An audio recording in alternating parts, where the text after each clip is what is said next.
हमारे देश में ऐसे बहुत सारे रास्ते हैं जो कि रात को जाने से बदनाम हैं, जैसे कि दिल्ली का कैंटोनमेंट रोड या फिर मुंबई का आर्य कॉलोनी। ये सारी जगहों पे रात को जाने से अवॉइड करना चाहिए, क्योंकि कहते हैं अगर आप यहाँ पे रात को जाओ तो शायद आपके साथ कोई ऐसी घटना हो सकती है जो आप कभी ज़िंदगी भर ना भूल पाओ।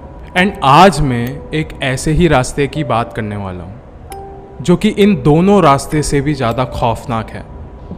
एंड इसकी कहानी इन दोनों से ज़्यादा डरावनी। मैं बात कर रहा हूँ पुणे एक्सप्रेस हाईवे की, जो कि बताया जाता है कि महाराष्ट्र का सबसे ज़्यादा बिजीएस्ट रोड भी है।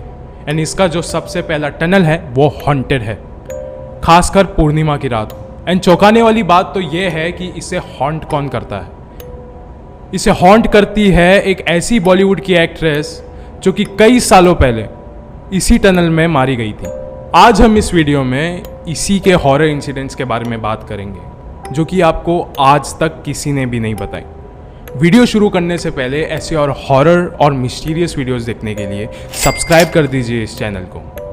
अब ये कहानी शुरू होती है। ये कहानी है बॉलीवुड एक्ट्रेस भक्ति बर्वे के बारे में, जो कि मराठी सिनेमा, हिंदी सिनेमा और थिएटर एक्ट्स में काफ़ी ज़्यादा इन्वॉल्व रहा करती थी। ये बात है 2001 की, जब भक्ति बर्वे अपने घर लौट रही थी एक थिएटर एक्ट कंप्लीट करके। एंड वो उसी टनल से गुजर रही थी, भाटन टनल, जो कि पुणे एक्सप्रेस हाईवे में है। एंड वहीं पे उनका एक्सीडेंट हो गया एंड इंस्टेंटली उनकी मौत भी हो गई थी।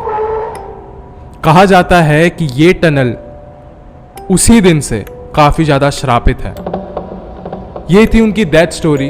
अब बात करते हैं उन सारी घटनाओं के बारे में जो कि इस एक्सीडेंट के बाद वहाँ पे हुई है। ये बात है 2005 की, जब सुनील नाम का एक ट्रक ड्राइवर मुंबई के अराउंड लॉजिस्टिक्स का काम किया करता था। एंड ये बार भी सुनील मुंबई में कुछ डिलीवर करने के लिए जा रहा था। एंड उसका पुणे एक्सप्रेस हाईवे से तो रोज का आना जाना हुआ करता था, तो उसके लिए ये कोई नई बात नहीं थी। लेकिन ये बार पूर्णिमा की रात थी, रात के कुछ 1:30 बज रहे थे। एंड वो उसी टनल यानी कि भाटन टनल से होके गुजर रहा था। एंड उसने अपने सामने, ठीक सामने, एक 50 साल उम्र की एक औरत खड़ी देखी जिसने ऑरेंज कलर की साड़ी पहनी थी। वो औरत कुछ कर नहीं रही थी, बस खड़ी हो गई थी। सुनील ने फट से ब्रेक लगाया एंड बस वो भी अपने ट्रक के साथ वहीं पे इंस्टेंटली खड़ा हो गया।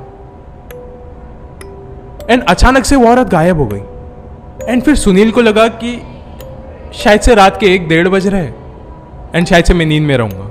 मैं जल्दी से जाता हूँ, अपना सामान डिलीवर करता हूँ और अपने ट्रक में जाके सो जाता हूँ। फिर वो जल्दी से गया, अपना सामान डिलीवर किया एंड उसी ट्रक में जाके सो गया।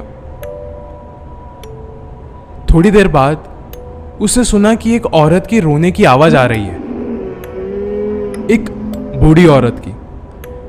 एंड फिर उसने झटके से अपनी आंखें खोली एंड देखा तो उसके चेहरे के ठीक सामने वही औरत उसके छाती पे बैठी हुई थी एंड उसे मराठी भाषा में कुछ तो बोल रही थी।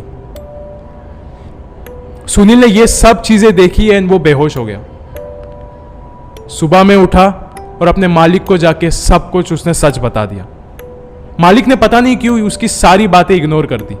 एंड उसके अगले दिन उसके ट्रक के मालिक को एक खबर मिलती है कि सुनील की मौत उसी भाटन टनल में हुई है, जिसके बारे में सुनील ने उसके मालिक को उसी सुबह में बताया था।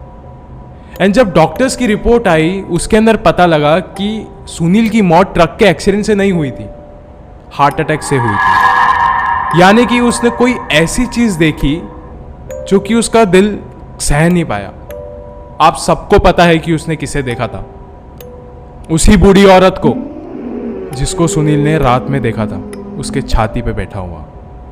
अंत में मैं आपसे बस इतना ही कहना चाहूंगा कि अगर आपको कुछ भी दिख रहा है, कोई भी चीज जिसकी इंसानों की तरह कोई हरकत नहीं है, या फिर आपको सीधा सीधा ये महसूस हो रहा है कि ये इंसान है ही नहीं, तो बिना पैनिक किए वहां से निकल जाओ। सुनील की तरह रुकना मत, उनकी आंखों में मत देखना, वरना क्या पता आपके साथ ऐसा ही हादसा हो जाए जो कि सुनील के साथ हुआ था। जैसे मैं हमेशा कहता हूं कि मरने के बाद ना कोई आपका दोस्त होता है, ना कोई भाई होता है, ना कोई बॉलीवुड एक्ट्रेस, वो सिर्फ एक मुर्दा होता है। इन आत्माओं को, इन प्रेत आत्माओं को कभी अपने से कम मत समझना। क्या पता आपकी मौत आने से पहले यही आपको आपकी मौत दिखा दे।